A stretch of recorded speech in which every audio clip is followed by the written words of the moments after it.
Bom, Ricardo, queria agradecer você a estar aqui com a gente aqui hoje nessa entrevista. Muito obrigado, viu? Sempre um prazer estar aqui com vocês. Ricardo, o que eu tenho curiosidade de perguntar justamente é o cargo Caio, né? O Chief AI Officer, né? Eu queria saber como que funciona isso, quais são as responsabilidades desse cargo, né? Tá, eu tive lá fora, né, fazendo uma imersão no Vale do Silício tem 6 meses, e eles deixam lá bem claro, toda empresa precisa de um estrategista de inteligência artificial. E para mim, na verdade, isso já era bastante claro, né? O que acontece é que inteligência artificial é uma ciência, né? Tem muita gente que fala que é ferramenta. Ferramenta é a maneira de você entregar inteligência artificial. Mas inteligência artificial é uma ciência aplicada a negócios, né? E é uma ciência para gerar mais receita, mais produtividade, mais clientes fiéis. E o cargo de estrategista de inteligência artificial, ou Caio, ele é um diretor, né? É uma nova posição, que é justamente o cargo que conversa com o marketing, conversa com TI, conversa com finanças. Então, assim, é mais uma posição para compor numa diretoria, né, num C-level, para poder fazer com que a empresa se torne de fato inteligente. Tá? Só colocar ferramenta não é a solução. Quando a gente olha para o Brasil como um todo, você falou que fora já tem uma maturidade com relação à presença desse cargo, né? No Brasil, por exemplo, a gente não tem empresas que nem o CISO ainda existe, né? Como que você vê o Brasil, as empresas brasileiras abraçando o Caio? No Brasil ainda ainda há uma resistência. Eu vou em algumas empresas e normalmente as empresas têm um cara de inteligência embaixo do cara de TI, tem um cara de inteligência embaixo do cara de marketing. E o que acontece é que muitas vezes, quando ele fica subordinado, a empresa, por exemplo, se ele está embaixo do cara de TI, a empresa acaba muito orientada a ferramentas. Se ele está embaixo de marketing, acaba muito orientada a pesquisas direcionadas. Então, o que acontece com isso? A empresa está se tornando operacionalmente mais complexa. Ela se tornando operacionalmente mais complexa, mais para frente, ao invés dela estar diminuindo pessoas, né? Diminuindo pessoas não, melhorando processos, né? Para ter mais receita, ela está tornando os processos mais complexos. E hoje, qual o principal desafio, né? Justamente, esse novo diretor vai entrar numa empresa, qual o principal desafio já de cara para ele ingressar, né? Ele tem um desafio de organização, né? E ele tem um desafio de levar maturidade para a empresa, né? Porque não basta, né? Uma coisa que eu falo muito assim para tomar cuidado: inteligência artificial não é bala de prata, né? O que acontece assim, quando aparece uma coisa nova, como uma posição, né? A própria inteligência artificial, as pessoas reagem, né? O mundo reage, é normal, a gente reage. A gente reage às perdas, a gente reage às inovações, então as pessoas reagem. E aí uma das maneiras de mascarar essa nossa reação, de dizer que não, que a gente está topando, é a gente tentar testar. E como é que a gente testa? Fala, ó, é uma bala de prata, se der certo, a gente aprova, se der errado. Então, como depende de maturidade, como depende de pessoas, como depende de colaboração, muitas vezes o principal papel sabe, trazer todo mundo, fazer todo mundo começar a colaborar, né? Mostrar que não é bala de prata e fazer essa curva de amadurecimento e geração de resultado para as empresas. Você acredita que as empresas já estão de fato prontas, né, para a implementação da IA, principalmente a IA generativa, né? Porque eu ouço muito falar, às vezes a empresa elabora um projeto, mas mais para mostrar serviço com IA, quando na verdade aquilo poderia ser um RPA, por exemplo, né? Você acha que as empresas, Sim, de fato têm a maturidade pronta já para essa aplicação?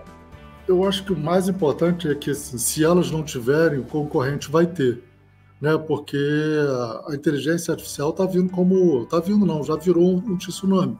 Ela está nos próximos 10 anos, existe uma expectativa de geração com a inteligência artificial aplicada de quase 26 trilhões de dólares para a economia mundial.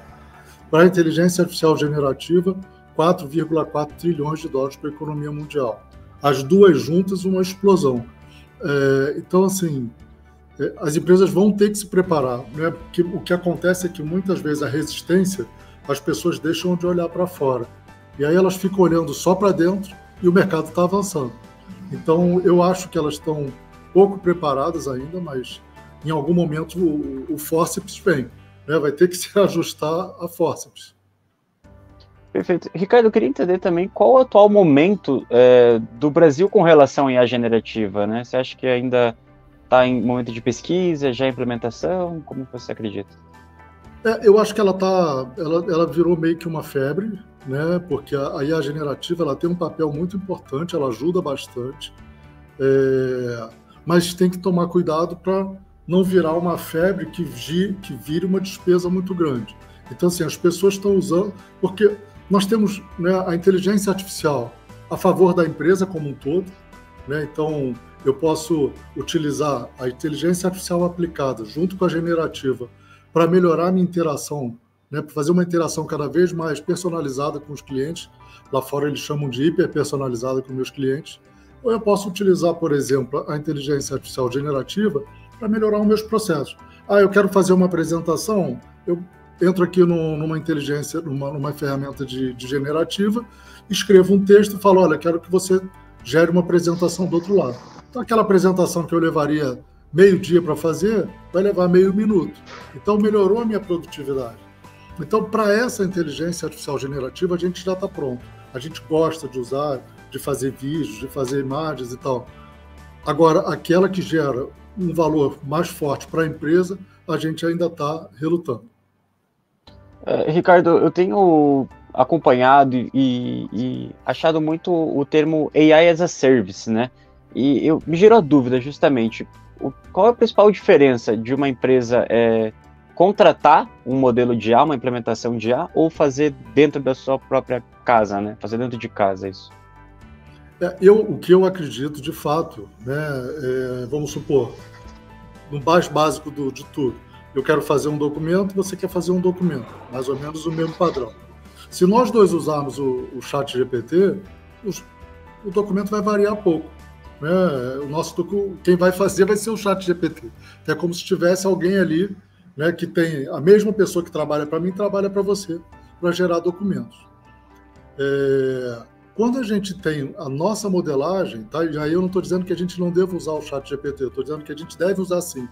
Mas quando a gente está falando, por exemplo, de conhecer melhor os nossos clientes, de entender qual é a elasticidade financeira deles, a melhor forma de relacionar, e aí sim, usar a generativa para somar nesse processo, a gente aí tem uma inteligência artificial própria, sabe? Então, eu acredito muito nos algoritmos próprios, dando valor para as empresas, sabe? Eu acho que cada empresa tem que ter a tua especificidade. Existe até um relatório da própria Deloitte, né, que é uma das top 5 aí em consultoria, e esse relatório ele fala isso. As empresas têm que investir na inteligência artificial própria e começar a aplicar nos processos que são chave. Né? Então, eu tenho o meu processo comercial, quero melhorar ele. Eu vou criar um algoritmo próprio para ele vender melhor, para ele entender melhor o meu cliente, para ele fazer uma venda hiperpersonalizada e, óbvio, vou usar a generativa nesse processo. Né? E por aí vai. Eu quero fazer um processo de fidelização de clientes, também posso fazer mais ou menos da mesma forma, sabe? Então, no que eu acredito na inteligência artificial, cada um tem que ter os seus algoritmos próprios, né? Eu digo assim, a sua aderência matemática, sabe? Cada algoritmo faz a aderência matemática ao meu problema. Eu tenho outro dado aqui também da NetApp, Ricardo, que 20% das empresas falham na implementação da IA justamente por não terem uma infraestrutura de dados inteligente. Eu queria saber como que você avalia esse dado. Então, na minha visão, fazer inteligência artificial, 80% do trabalho de inteligência artificial é modelar dados. Né? E o que acontece é que a gente tem preguiça de modelar dados. Modelar dados é uma ciência. Né? Um dos assuntos, um dos temas mais falados atualmente em inteligência artificial é viés. Né? Viés de dados, viés de análise, viés do empirismo. Então, assim, a gente tem uma série de interferências que a gente faz no nosso dia a dia que acabam gerando viés. E a inteligência artificial começa no dado. O dado é extremamente importante. Fazer uma modelagem de dados estratégica é fundamental. As pessoas falam, não, mas eu pergunto para o GPT, ele me responde. Tá, ele responde, mas se o dado estiver mal modelado, ele não responde. Se você precisa de uma análise mais rebuscada, o dado precisa ser bem modelado e a análise precisa ser bem executada, sabe? Então, eu acho que muito, né, provavelmente, da pesquisa, o que ela está se referindo é esse tipo de questão. Quais são os principais pontos, de certo modo, que as empresas falham na implementação da IA generativa? Sem dúvida. A gente está delegando, né? O que acontece é que a generativa, você imagina o seguinte, vamos pensar no ChatGPT. Ele botou todo o dado do mundo lá dentro, né, e modelou a partir disso daí. Todo o dado do mundo, ele tem um viés, né? Ele tem um viés, tem viés político, tem viés religioso, tem viés de todos os lados, né? E ele tenta, a partir dessa informação, entregar uma resposta quando a gente faz uma pergunta. Ele não foi um dado com amostras equilibradas para garantir isenção de opinião.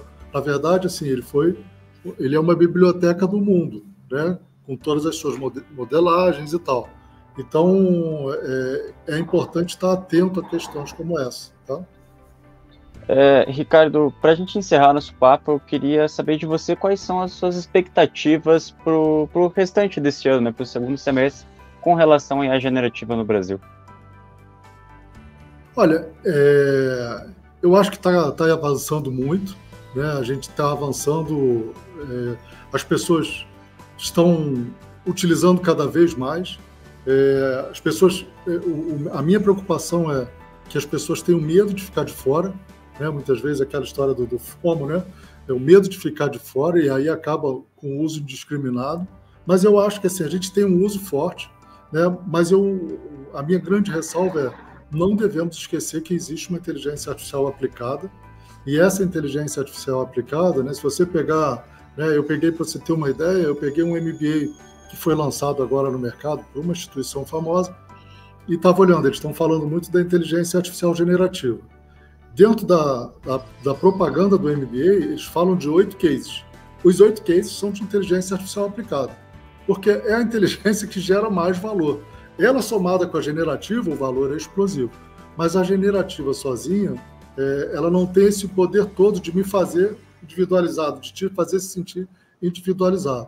Mas eu vejo um avanço muito grande, eu acho que a gente está fazendo uma curva exponencial, eu só não sei se isso diferencia a gente né, no mundo. A gente não pode esquecer que a gente está na região que menos se desenvolve com inteligência artificial. Então, a gente precisa fazer um ajuste de rota, na minha visão, um ajuste de rota para ajudar as empresas, sabe, para as empresas começarem a enxergar oportunidades através da aplicada, usar a generativa no processo, mas para mim, assim, a gente está avançando. De qualquer maneira, a gente está avançando.